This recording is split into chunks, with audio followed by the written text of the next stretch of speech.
Welcome back to Ingenious Accounts World. Disposal of asset or sale of asset.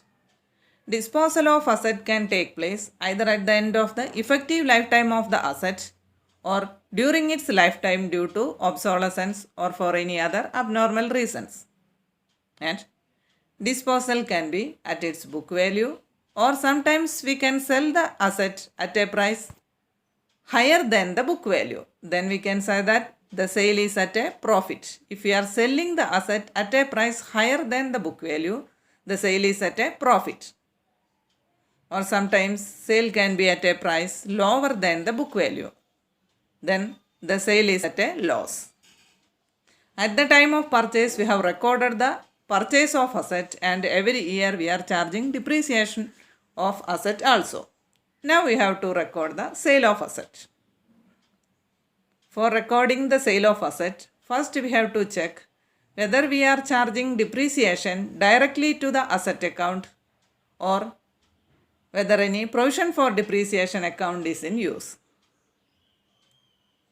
First we can discuss about the journal entries if we are charging depreciation directly to the asset account.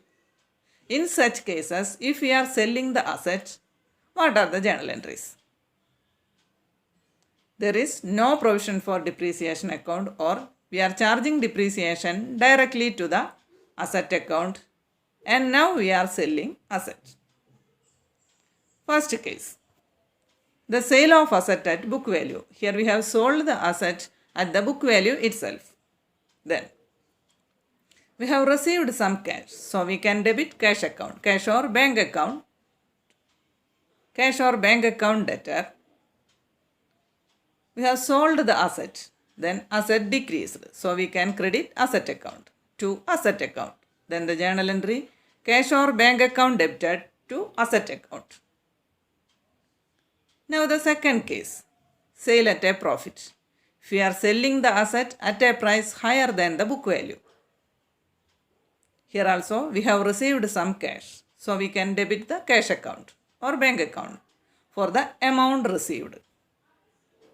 We have sold the asset decreased, so we can credit asset account to asset account for the book value, only for the book value of that asset. But here we have received an amount more than the book value. That means we have earned a profit. So for that amount, we can credit profit on sale of asset account.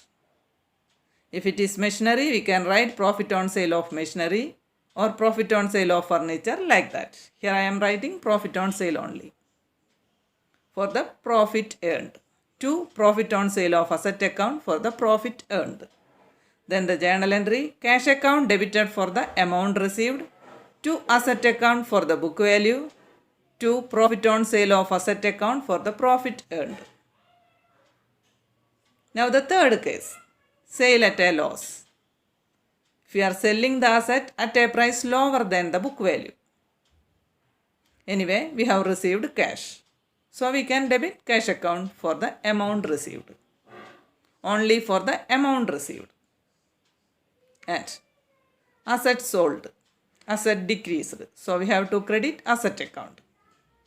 Here we have to credit asset account for the book value itself, because we have to remove the value of that asset completely from our books. So we have to credit asset account for the book value itself. But here we have received an amount lower than the book value. For that amount only we can debit cash account.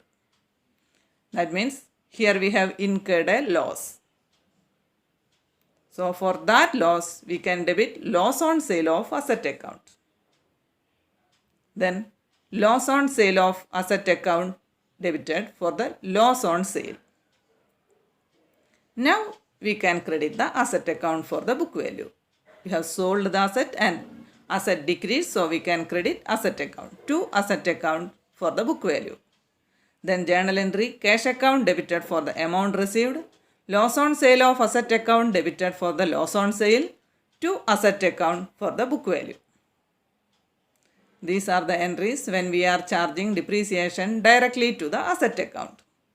Now, if provision for depreciation account has been in use, That means we are transferring depreciation every year to the provision for depreciation account. Then in such cases, at the time of sale, first we have to transfer the total provision for depreciation of that particular asset from the provision for depreciation account to the asset account.